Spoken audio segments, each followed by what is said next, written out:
Hello, Empower family, and welcome to another episode of the Yellow Couch Chat.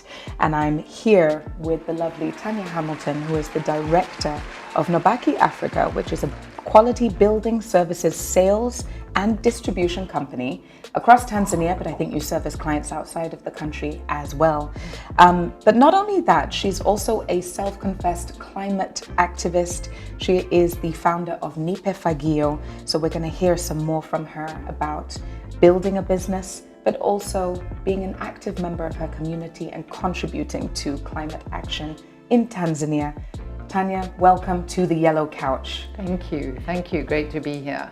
So one of the fun facts that I think your viewers might not know, unless they are employees of Nabaki Afrika perhaps, is that you have built this super successful business with your husband by your side. Can you tell us about setting up a business with your husband and how that came about? Yeah, well, Hamish was always called the managing director, and then he once made me a sign saying the director managing the managing director, and I think that about says it all. Very relevant, very relevant. Yeah, and yes, you have to obviously balance home life and work life, but you know, we would also get home and say, right, we're taking off the work hat, right. Although it's very tricky because it feeds its way into every meal and halfway through a TV show and whatever, you know. But it's our passion, and you know, we've managed it thankfully somehow. I think it's amazing that you've managed to do it together and still have, you know, the vibrant relationship and a very, very successful business. But before you set up the business, you had your other life in investment banking. Yeah. Tell us a little bit more about that and how you exited that life. Yeah, so I studied economics and industrial psychology at Cape Town University, and so then I went into investment banking with was South Africa's leading pension fund management company, and I loved that. I had almost 4 years there, but it was I had a career path ahead of me and with that. But then I just realized that you know, you would get there at 7 in the morning. If you left at 7 p.m, people would say, oh, you're going home early. There was no other life, and I just thought there must be more to life than this, other balance. And I had so many other interests. In fact, all my life I've been saying, even now I don't know what I want to be when I grow up. So then I went to study interior design because Hamish was then running a building business, renovations and small building. And so I was going to work with him. And then before we could do that, I'd started a event management and marquee and hiring company for sort of up-end events. And then by then we were having a very busy business life and a very busy social life. But because my business was also weekends, holidays, Christmases, New Year's, there was no life. You know? And then we decided we didn't really, there were certain things about South Africa that we didn't enjoy. And we missed real Africa. We always say that we're Zimbabwean born and raised. Right. And Cape Town especially is not Africa. And then, yeah, that's when we thought we wanted to move, and then ended up here. And humble beginnings when you first started. So there may be this misconception that you kind of started with a bang, but you built yourselves up organically and gradually. Tell us about those early days. Yeah. So it was really lovely and humbling, and when I think back, I wouldn't have it any other way, although there were so many lessons learned that at the time it was, this is crazy, what are we doing here? I think we wanted somewhere like Tanzania, something really fresh, and like we looked at Kenya, but it was too done in a way. We wanted somewhere with real opportunity, and we came up here for a quick look-see and fell in love with Tanzania. And then we decided that's it. We made a decision, and I always say within 9 months we moved here, because 9 months is obviously the time of pregnancy, and it was like we birthed Nabaki Afrika within 9 months. And we thought business would be so easy here. We thought, you know, we're African. We've come from a place where we've learned a lot. We thought we knew everything, very arrogant actually. And we came here and oh my goodness, Tanzania taught us so much. Many lessons. And we lost all our money, and the issues of just barriers to entry, like no phone system. We used to drive 7Ks to send a fax. The roads, we underestimated how we'd gone through living in Zimbabwe where you couldn't get things, and that was. But the infrastructure that wasn't here, the corruption factor and fraud and things like that's where we lost a lot of money, and just underestimating the trials. But when you learn yourself, you can only learn through doing. I think that was such an important lesson, because people would warn you, say that, but you say but only when you actually go through it do you learn. And so you've touched on a number of things or challenges that you'd had in the early days. You still managed to overcome these, continue to build the business. Tell us a little bit more about where the business sits today and some of your successes. Okay. So yes, it's quite incredible when I look back at the time. We're now in our 28th year. Congratulations. So that's quite huge. a chunk of time. Often when I meet people and I tell them that and I say we started in 1994, they say I wasn't even born yet. Millennials. So it's a long time. And what I love is the evolution of the business. We started in Buguruni, Malapa, in a tiny Shagala-Bagala part building in that part of town. And we, moved, and our evolution, from being commission agents to then carrying our own stock and having our own showroom and employing more people. And then again, every time there was another big move, it was, are we doing right thing? And then we shifted to where we are now, which, at that time was so huge. And we thought we'll never fill this space. And this warehouse is enormous. Right. And before long, it wasn't big enough. And we actually had to take the property next door and extend the warehouse. And so a lot of hard work. Obviously, I do believe that nothing gets handed on a plate. You have to be determined, motivated, disciplined to get there. And I think it's being where we are now. I'm grateful for the fact that we were very agile. We could be flexible, and being a family business, but with great heads of department and a CEO, with all of that combined decision making, but we could move as the market moved. And right now we're very excited about Tanzania the way it is now. We think there's huge opportunity. Absolutely. And just when you think, oh, I'm getting a bit old, should I be slowing down? All these opportunities come, and suddenly you're off and you're opening a new division. Right. So lots more to come. You mentioned discipline and having the right mindset. How do you think you've been able to cascade that down to your heads of department and to other members of the team? Any nuggets you can share? Yeah, I think it's about open communication, practicing what you preach, so important.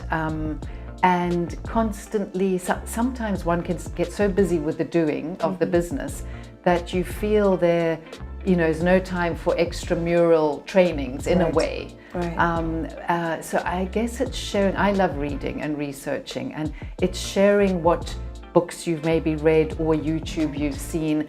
And I definitely also believe in quick little seeds, little words, because through my life, little seeds that somebody said have dropped in with me, and then suddenly they may come up a few years later. But you remember that. And right now we are on an active leadership, so it's always been about capacity building and trusting the team and the HODs and what are their needs and tools, making sure those tools are available. And people say we need more recruits, or we need, we're very open to that. And when we say each HOD should be running their department as if it's their own business. And it's trying to instill those business principles in a department. You still have to budget and cost it and run it efficiently. Manage the team. So it's intrapreneurship in a way. So everyone should be running it like it's their own business. But I love this idea of little seeds and just being able to share knowledge, share insights so that people can all benefit from whatever it is that you have as the founder. Now, speaking of seeds, and let's move on to climate. And tell us a little bit more about Nipe Fagio. When I first heard about it, I would see a lot of beach cleanups. Can you just explain to our viewers what the concept is and how cleaning up the beach will positively impact the climate? in the future? So Nipe Fagio, as it means in Swahili, is pass me the broom. So it's a metaphor for empower me. And our slogan is Naleta Mabadiliko, I am the change. Right. So it's about, you know, not them and they, and it's the about municipal council. Yes, what can I do? What can I do? Okay. And that was, you know, when I got involved, when I saw a river constantly being dumped in, and eventually this river was whispering to me, and then it started shouting, help. And I went to municipal to say, what goes on, you know? Anyway, so from there it was like, how can we all help? How can we volunteer? What can we do? And then beach cleanups, and obvious. Yes. And then learning that 80% of the trash that we see in the ocean and on the beach comes from inland. Right. So it comes from your stormwater drains, which go into your rivers, and your rivers go into the oceans. So it's not people on the beach or ships throwing stuff out. And then that's fine, you clean the beach, but then next weekend, you know, or next week, or the rains come and it looks the same. Right. So then you get a bit tired of everybody, all the people we work with, what then is happening? Yeah. And so then we realize that we can't just be about beach cleanups and river cleanups. It has to be about policy and advocacy and data collection. Right. And now I'm very proud to say that Nipe Fagio would now approximately, where are we? Almost 10 years, I'd say 8, 9 years old. But when we hired our first executive director, Anna, about 4 years ago now, to take it to the next level. And this was very much, we need to be collecting data. When we do our waste cleanups, we do waste audits, waste and brand audits. From doing that, we could then see what is most of the waste that we see and which brands are they. Any names that you want to name and shame? Any brands? So, well, I have to say that from all of this data, and by the way, Nipe Fagio has now become the go-to people for data. We give government data, we give internationals asking, we work with Break Free from Plastics and Zero Waste Global. And that's one of our cool things, is working towards a zero waste, and we're doing some great community projects there. But the naming and shaming, the good thing is that from the waste that we find, 70% of that waste is locally produced. Right. So it's obviously the big names, as Mohammed Enterprises, there's Coca-Cola, Pepsi, you know, the bottling companies, Unilever products. But where I say the good news is that because we are working now on producer responsibility, the whole world is working on producer responsibility. It's not just that you manufacture things and give it out in this packaging and then it's not your problem. It is actually. So what we're doing is we're working collaboratively with government, with producers, to highlight the problem and that it is serious, and that because 70% of these the biggest waste polluters are local companies, it's easier to drive policy, or it's easier to engage. Right. It's not like foreign companies bringing their stuff in. Yes. So and we're are you very getting hopeful. a positive response? I mean, we are working with the East African community. We're very proud to be, actually, Nipe Fagio is driving this East African community initiative to ban single-use, non-essential single-use plastic. So there may be essential, like medical things that are single-use, but we want to ban like straws. So already we were very involved with the plastic bag ban with January Makamba. And now the straws have been pledged. I think within 6 months they will be banned. We've now got the government to ban, you know, a bottle that has a seal around the top, that, you know, unnecessary extra plastic. The plastic that, I know what you mean. And bottles that are non-recyclable or less recyclable, like the colored ones that are blue or green or brown. So that those are going to be phased out. So that's been a huge part of your advocacy. Yeah. Congratulations on pushing that forward. What can individuals do who might be listening and saying, wow, this is really inspirational? Tania has actually set up an organization, is at the forefront of lobbying for these shifts and changes at policy level. What can I do at home? So there's a lot that we can do at home. So we vote with our dollars, our shillings. So when you are shopping, just to live consciously. When you're walking up and down the aisles, or you're at the market, just see for example, toilet paper, you can buy 10 rolls of toilet paper in one cover, and each individual roll is not packaged the secondary thing. Yes. But then there's some that each one is packaged and then they're in another. Right. So you look and you say, oh, this one has less packaging. Or you say this one has packaging that's recyclable. Right. And this one has packaging that's reusable. And this one is not either. Don't buy that one. You know, so it's easy. And then at home, separate your waste. So find out what is recyclable in Tanzania. You can contact Nipe Fagio, go on our website, Sure. And we can share what that is. And then you can separate it and your organics. Definitely over 40% of the trash that goes to Pugu dump is organic. Okay. And one, that is a great resource for composting. Right, for your garden. Yes. Yeah. And so don't, even if you just dig it into the garden or make heaps, it's very easy to compost. You can Google it. We can also share with you how.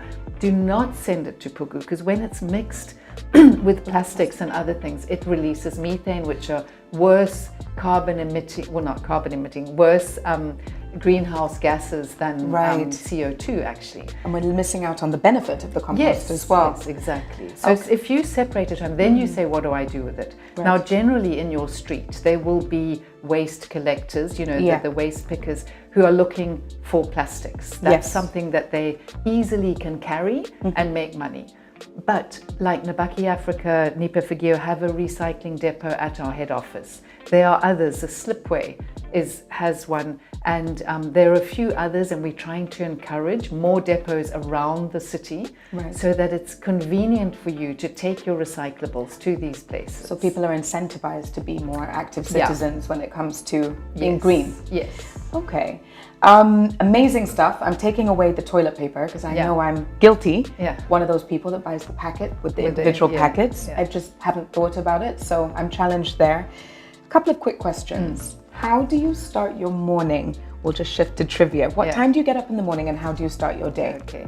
So I normally always wake up at about 6:30, and when the sun's coming up as it moves, and then I open the door and stand up and look out, and then depending on how late a night I have, I either dive back under the sheets and say, this is where I'm staying, and I contemplate the day, or I get up and I meditate, I do some yoga or some Tai Chi. I really like to start my day with that, some breath work, and just collecting, aligning and collecting. Coffee or tea, Tania? Tea. What kind of tea? I actually I like chai bora, and I like something called lapsang souchong, which you can't get here. It's like a smoky tea. Okay. And I like rooibos, which is very good for you. Yeah. And hibiscus. Those are my favorites. What is your most prized personal possession? Whoa. Might be more than one, but you're going to have to pick one for the yellow couch. Yeah. It's very easy to say the thing you can't do without is your phone, but that's probably, but that's like a thing that you grab before you leave the home, because it's become your second brain. Then let me ask you this, what's your favorite app on your phone? I think WhatsApp I'm always on, even more than email. Kind of emails even fall out by the wayside, so I think WhatsApp from a communication, but you have to silence it as well. And my final question today, after everything that you've told us about your early years, building this successful business, serving your community through Nipe Fagio, who has been the biggest influence on you? And what has that influence been to make you the woman that you are today? It's so difficult to choose one because, as we know, we're all multifaceted. Yes, of course. And, part of me thinks, back in the day when this person spurred on like a work ethic. My first sort of real boss in investment banking was a woman, a superwoman, and she spurred in me a certain business and work ethic, if I put it that way. But those were the days of yuppie-dom and also, sort of overdoing the superwoman thing. There's certain people that I like reading, like Huffington Post, and so it's actually difficult for me to because I also have my environmental side, so the environmentalists that that I follow. There's spiritual people, deep spiritual people that I follow, like Ram Dass and Yuval Harari. I follow him a lot. Jane Goodall things. So it's a bit of. So even your influence is really multifaceted and diverse. So we can't pick one. It's multiple influences on your life to make you who you are. Yeah. And when we look at your life, you've had, contribution in different areas. So it makes sense. Yeah. And I guess my husband, I have to mention, we've been together since I was 16. Amazing. So, when I think actually my biggest influence, more than, your parents obviously and your educational, 0 to 7 years, but obviously a huge influence. And sometimes, you need time out from each other and then other time. But I think obviously huge influence. Yeah. I think so. And since I recently got married, I've been asking every married couple that I come across, can you give me one marital tip? You've given one there where you've said it's important to have time apart and then enjoy coming back together. One final marital tip for all our... I think respect for each other, really important respect, and freedom, give each other that freedom.